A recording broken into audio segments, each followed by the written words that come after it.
जय हिंद दोस्तों। हमने कल बताया था कोशिका के बारे में, तो हमने राइबोसोम के बारे में बताया, थोड़ा सा उसमें रह गया था, तो आज हम इसको कंप्लीट करते हैं। राइबोसोम को हम प्रोटीन फैक्ट्री के नाम से जानते हैं। क्यों?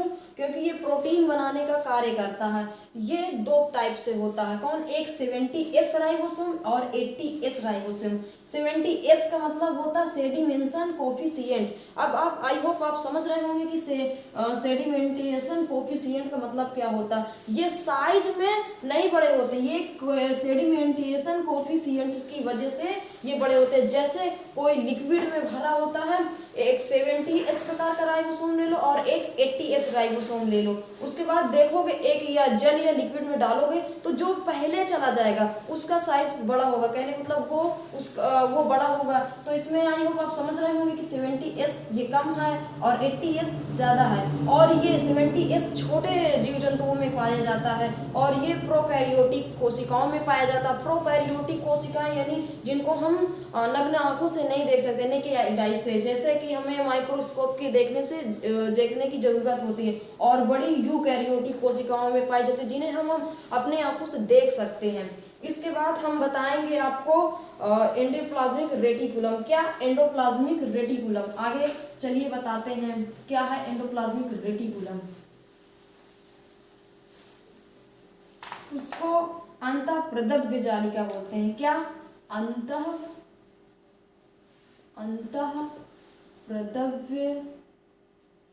प्रदव्य जालिका। अंतःप्रदव्य जालिका। इसका कार्य क्या होता है? ये कोशिका को आवरण प्रदान करता है। क्या? कोशिका को आवरण प्रदान करता है। आंतरिक ये आंतरिक कंकाल का काम करता है। आंतरिक कंकाल यानी आंतरिक सहायता प्रदान करता है उसको। आंतरिक सहायता प्रदान करता है। ये दो टाइप से होता है, दो प्रकार से नहीं, दो टाइप से। कैसे? इसको स्मूथ वाला पार्ट बोलते हैं, इसको स्मूथ वाला, और इसमें ये छोटे छोटे पार्ट होते हैं, इसको रफ वाला पार्ट बोलते हैं। क्या? रफ वाला पार्ट। और ये खुरदुरा सा होता है, ये होता है राइबोसोम। क्या? राइबोसोम। क्या होता है? राइबोसोम। स्मूथ ये वाला क्या बनाता है? वसा बनाता है। क्या बनाता है? वसा बनाता है, जिसको हम लिपिड बोलते हैं। देखो, जो अच्छे से पढ़े लिखे लोग होते हैं वो लिपिड बोलते हैं, उसी को वसा बोलते हैं। घबराना नहीं, वसा को ही लिपिड बोला जाता है। और ये क्या बनाता है? प्रोटीन बनाता है। क्या बनाता है? प्रोटीन।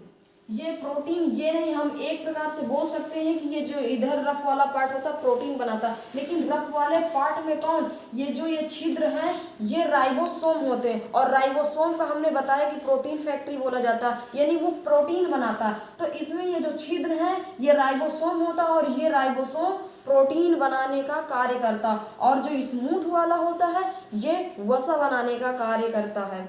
चलिए हम आगे पढ़ते हैं। ब्रेन बोलते हैं, कोशिका का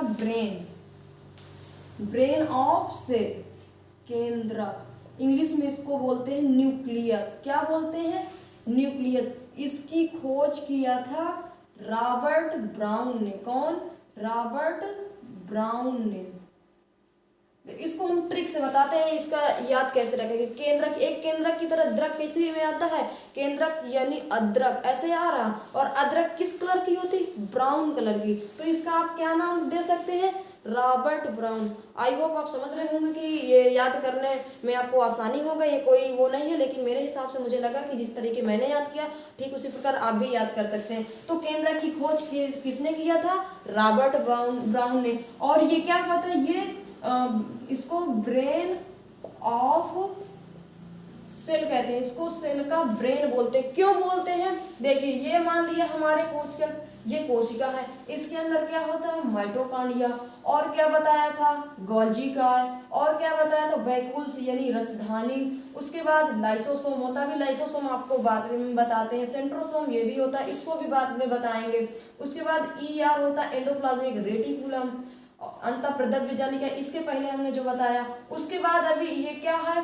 इसके बाद हम बताया अभी राइबोसोम। अब ये होता है न्यूक्लियस। न्यूक्लियस यानी केंद्रक, ये कोशिका का ब्रेन होता है। इसका काम क्या होता है कि जो जैसे माइटोकॉन्ड्रिया उनको कहता है कि आपका काम होता है ऊर्जा बनाना, तो आप ऊर्जा बनाइए। गोल्गी काय का काम क्या होता है, परिवहन कीजिए, तो आप परिवहन का काम करते हैं, परिवहन का काम कीजिए, आप दूसरा काम नहीं कर सकते। जिसका जो कार्य है वो अपना अपना ही काम करे। जैसे वैक्यूल्स, वैक्यूल्स जल अवशोषण का काम करता। और लाइसोसोम का कार्य होता है कि इसे आत्महत्या की थैली बोला जाता है। क्या, आत्मघाती थैली। इसको अभी आगे बताएंगे इसी के बाद। सेंट्रोसोम ये सेल डिवीजन करता, कोशिका विभाजन करता है। एंडोप्लाज्मिक रेटिकुलम के बारे में बताएं तो इनका जो कार्य है वो बताता है कि तुम्हारा जो कार्य है वो अपना काम कीजिए। तो इसलिए इसे ब्रेन ऑफ सेल, कोशिका का दिमाग कहा गया है। और क्या बताएंगे अभी, और इसके अंदर क्या क्या पाया जाता है। कोशिका के अंदर पाया जाता है क्रोमोसोम। क्या पाया जाता है, क्रोमोसोम, जिसको हम गुणसूत्र बोलते हैं। और क्रोमोसोम के अंदर क्या पाया जाता है, डीएनए। क्या पाया जाता है, ये हालांकि इसका अलग चैप्टर है, हम गुणसूत्र के बारे में समझाएंगे तो आपको डीएनए आरएनए तब बताया जाएगा। लेकिन इसके अंदर आप जब, जैसे हमारे अंदर ये एक कोशिका आप ऐसे उठाएंगे तो 10 काफ़ी निकल आएंगे कोशिका, लेकिन आप उसको एक कोशिका निकालेंगे तो उसके अंदर ये सारे कंपोनेंट, जितनी कोशिकाएं, कोशिका के अंदर जितने अंग हैं ये आपको दिखाई देंगे। उसके बाद सब हर जगह कोशिका एक जगह नहीं, हमारे पूरे बॉडी में पाई गई है, पूरे शरीर में कोशिका है। और जहाँ जहाँ कोशिका है वहाँ वहाँ ये सब ऑर्गन्स हैं, यानी कोशिका के ये अंग हैं। कोशिका एक अंग नहीं है, कोशिका एक इकाई है। और उनके ये अंग, कोशिका एक सबसे अगर छोटा अंग बोला जाए तो उसके अंदर तो ये भी पाए जाते हैं। कोशिका जैसे कि कोशिका एक अंग नहीं है, वो यूनिट है, हमारे शरीर की यूनिट है जिसके अंदर सारा काम हो रहा है। यानी कोशिका एक है जिसके द्वारा वो ऊर्जा बना सकती है, और कोशिका विभाजन कर सकती है, प्रोटीन बना सकती है, जल अवशोषण का काम कर सकती है। इसलिए कोशिका सबसे छोटी अंग नहीं है, सबसे छोटी इकाई है जिसके द्वारा सारे काम करवाया जा सकता है।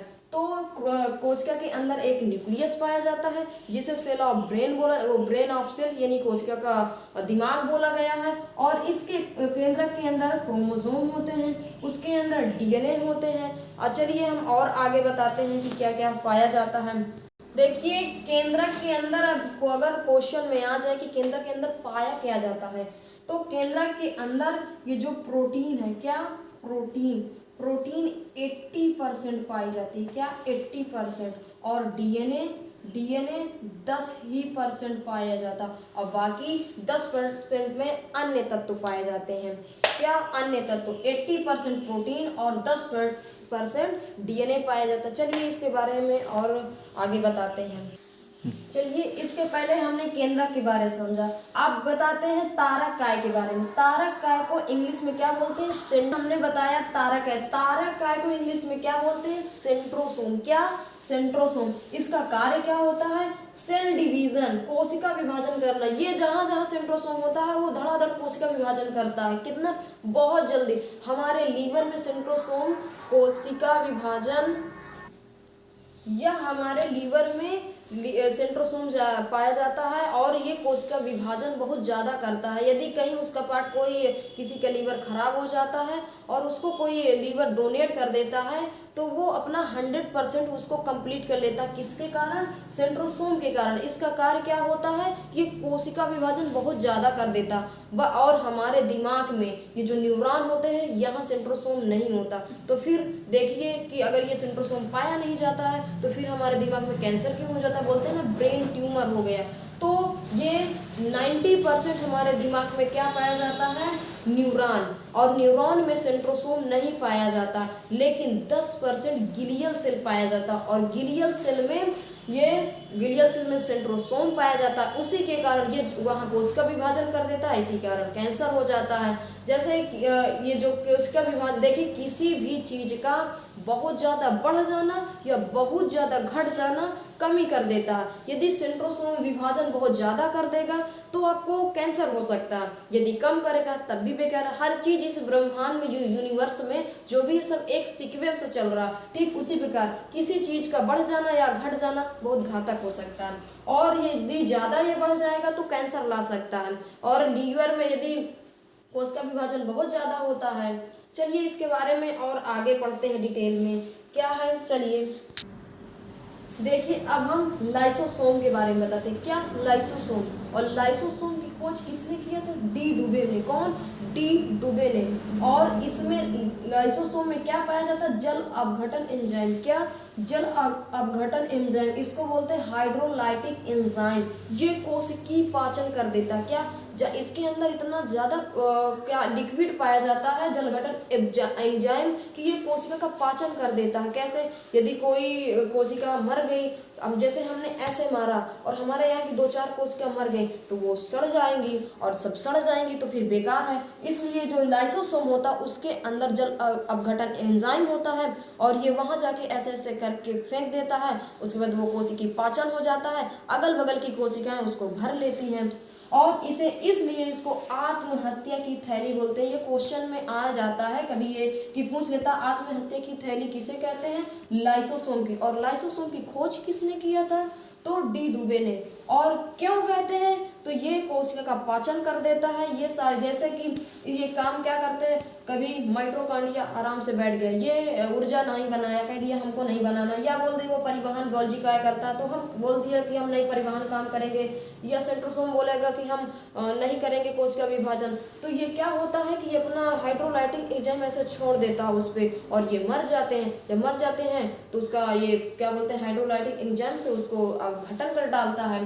तो और लेकिन ये आरएनए में नहीं पाया जाता। क्यों आरएनए में नहीं पाया जाता? अब आरएनए यदि मर जाएगा, सड़ जाएगा तो क्या होगा?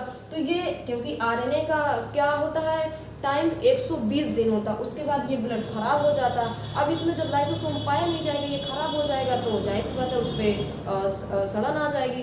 तो ये मरने के लिए कहाँ चला जाता है? स्प्लीन या प्लीहा या तिल्ली बोलते हैं। ये स्प्लीन, प्लीहा या तिल्ली में चला जाता है। ये हमारे इधर साइड में पाया जाता है। और क्या बोलते हैं, ये जब स्प्लीन या प्लीहा तिल्ली, इसलिए इसको बोलते हैं ब्लड का कब्र या बोला जाता है। क्यों बोला जाता है? क्योंकि इसमें सेंट्रोसोम लाइसोसोम पाया नहीं जाता। यदि कभी कभी क्या होता, हम दरवाजे पे गए, उंगली दब गई तो वहाँ की कोशिकाएं क्या होती हैं, मर जाती हैं। तो ये जो लाइसोसोम होता है उस पर कभी कभी देखा होगा कि ये होता है कि ज़्यादा लगे, जैसे पुलिस ने डंडे मारे या बहुत ज़्यादा चोट आई तो काला सा पड़ जाता है, तो कभी कभी लाइसोसोम ही मर जाता है। अब बताओ, जब ये जो जल अपघटन एंजाइम छोड़ने वाला लाइसोसोम ही मर गया तो अब वहाँ का क्या होगा? तो जो अगल बगल की कोशिकाएं होती हैं, क्योंकि जहाँ कोशिका वहाँ सारी ये कोशिकाएं पाए जाते हैं, mitochondria, Golgi coil, vacuoles, lysosome, centrosome, सारे ऑर्गन पाए जाते हैं।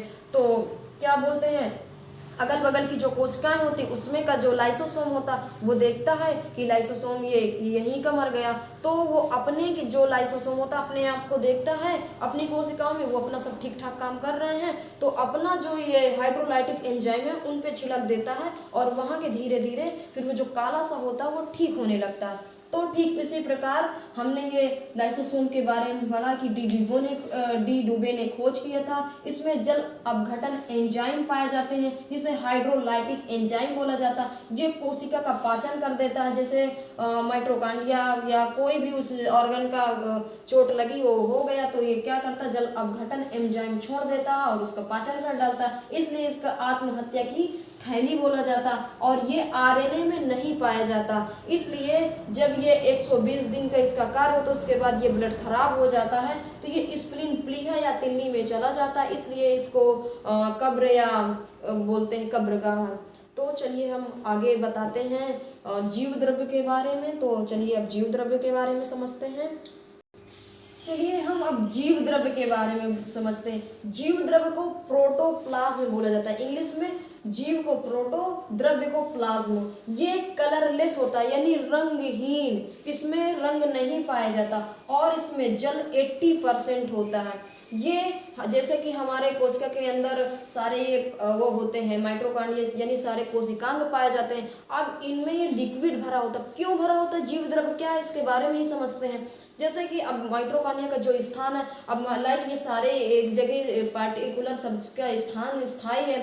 अब अगर ये जीव द्रव्य उसमें नहीं भरा होगा तो ये इधर उधर अपनी जगह से वो बोलेंगे माइटोकॉन्ड्रिया का तुम्हारा स्थान वहाँ यहाँ क्यों आ गए, गॉल्जी कहेगा तुम्हारा वहाँ स्थान तुम यहाँ क्यों आ गए। जैसे हम लोग कोई लैपटॉप या मोबाइल खरीदते हैं तो उसमें उसको इधर उधर फोन या लैपटॉप ना हो तो उसमें लगाया जाता है ना कि ये स्थिर रहे। तो ठीक उसी प्रकार ये जीव द्रव्य उसमें भरा होता है कि ये सब अपना सिस्टमेटिक जगह पे अपना रहे। तो जो यहाँ कोशिका के अंदर रहता है लिक्विड भरा होता है उसे कोशिका द्रव्य बोलते हैं। जो केंद्रक यानी न्यूक्लियस के अंदर रहता है उसको हम केंद्रिका द्रव्य बोलते हैं, न्यूक्लियोप्लाज्म बोला जाता है। और यदि इसके अंदर ये जो लिक्विड होता है जीव द्रव्य को हटा दिया जाए तो जीव का मरना तय है। और इसमें 80% जल पाया जाता है, उसमें से 1% की यदि जल की कमी हुई तो हम लोगों को प्यास लग जाती है। प्यास क्यों लगती है? वो जो 80% जल होता है यदि 1% उनमें इसमें कमी आ जाए तो हमें प्यास लगती है इसलिए। और इन दोनों को मिला के कोशिका द्रव्य और केंद्रिका द्रव्य मिला के जीव द्रव्य का निर्माण हुआ। यही कोशिका द्रव्य जो कोशिका के अंदर द्रव्य भरा होता है। हमने क्या बताया कि ये सारे ऑर्गन कोशिका के अंदर जो पाए जाते हैं कोशिकांग, इनको एक स्थिर यानी इनका जो पार्टिकुलर जगह है उस जगह को फिक्स करने के लिए ये लिक्विड भरा जाता है कि इधर उधर नहीं। माइटोकॉन्ड्रिया का प्लेस जहाँ है उसका स्थान जहाँ है वो अपनी जगह रहे, गोल्जी का जहाँ स्थान है वो अपनी जगह रहे। इसलिए जिस प्रकार हमने बताया कि फोन या लैपटॉप मंगाते हैं तो इधर उधर जो सामान ना हो पाए उसको स्थिर रखने के लिए हिल डुल ना सके, बस आप समझ लीजिए कि हिलडुल ना सके इसलिए ये उनमें ये रखा होता है। ठीक उसी प्रकार कोशिका के अंदर ये जीव द्रव्य पाया जाता है और जीव द्रव्य को इंग्लिश में प्रोटोप्लाज्म बोला जाता है।